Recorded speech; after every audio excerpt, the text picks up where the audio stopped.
Levítico capítulo 14. Continuamos con las leyes acerca de la lepra a los leprosos. ¿Qué se hacía cuando ya el leproso era sano? Bueno, este capítulo es eso, es el resumen de qué se hace. Dice el texto que los primeros 7 días del ritual para la limpieza de un leproso, vemos en esos primeros 7 días era importante. Vemos aquí al sacerdote nuevamente involucrado en la purificación ahora del leproso. Imagínense, ya está sano. Bueno, ¿qué se hace? De los versículos 4 al 7 se nos habla de este ritual para declarar sano al leproso.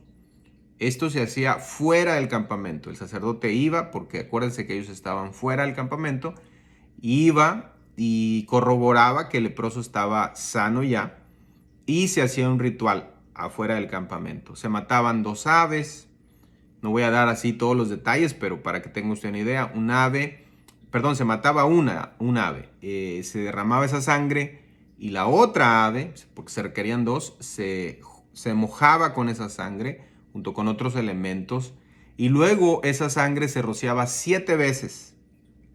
De esa manera se purificaba la lepra. No dije todos los detalles, ya lo mencioné, pero más o menos para que usted sepa. Todo esto se hacía, repito, fuera del campamento. Este rito obviamente tiene muchos simbolismos, donde vemos a Jesús allí, como Él también nos limpia de la lepra. Pero no lo vamos a ver ahorita, nada más lo menciono. Del versículo 8 al 9, la limpieza del cuerpo del leproso. Después del ritual, con las 2 aves, el leproso recuperado podía limpiarse completamente. Luego podía entrar en el campamento, ahí ya entraba al campamento y pasar una semana viviendo a la vista de los demás. Es decir, moraba afuera de su tienda, ahí es donde pasaba él. Era incómodo obviamente para el leproso recuperado, no poder vivir su primera semana en su propia tienda, pero el carácter público de ello demostraba a toda la comunidad que realmente estaba curado y que debía ser aceptado y restaurado en la comunidad. Se cortaba su cabello, su barba, las cejas de sus ojos. Todo esto era para demostrar su perfecta recuperación. Y ya el leproso recuperado, comenzaría de nuevo como si fuera un recién nacido. Yo no sé si usted está viendo la similitud entre este procedimiento de los leprosos a cuando venimos a Cristo, que estábamos fuera del campamento.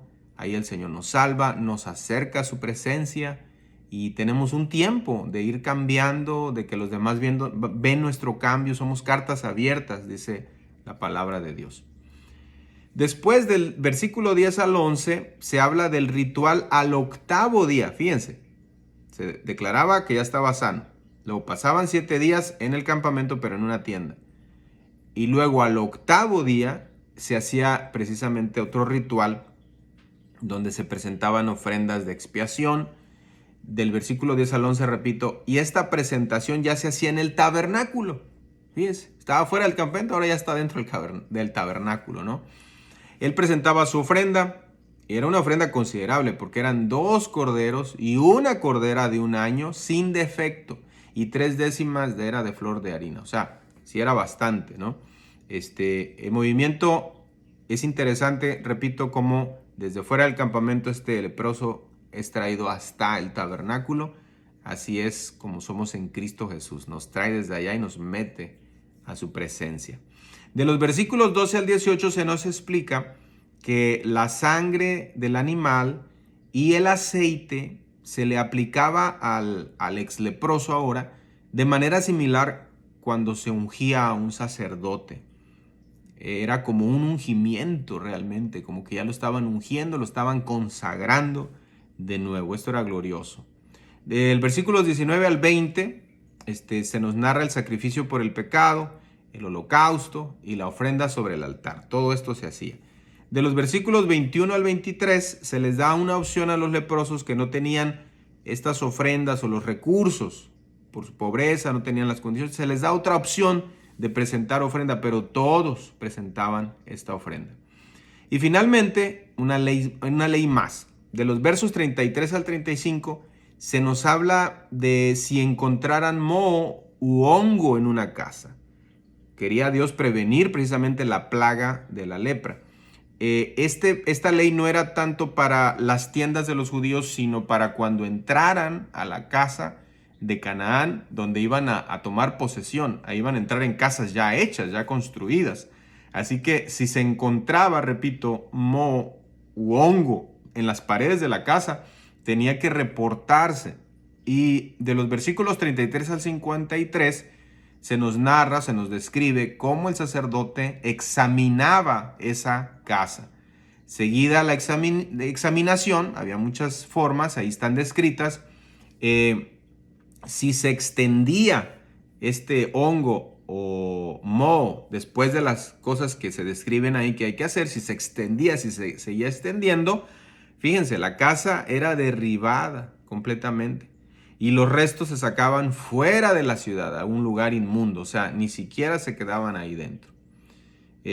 Cuando había la manera también de que se limpiara. Y también se hacía un rito. 2 aves, madera de cedro. Era el mismo ritual descrito para el leproso. El mismo era para una casa, para poderla declarar limpia. Así que termino con esto. Hago una analogía también. Si hacemos una analogía espiritual de esta parte de la casa, podemos decir que nuestros hogares pueden estar infectados también de lepra o de pecado. Cuando esto ocurre, no debemos seguir viviendo como antes, debemos sacar todo, ¿no? Ahí van a ver descrito que sacaban las piedras de las paredes.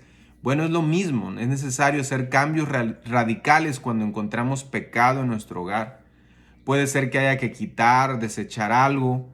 Y además, la obra de Cristo y de nuestro Señor crucificado y resucitado, en todas sus dimensiones debe aplicarse en el hogar, no nada más en la iglesia, sino en el hogar.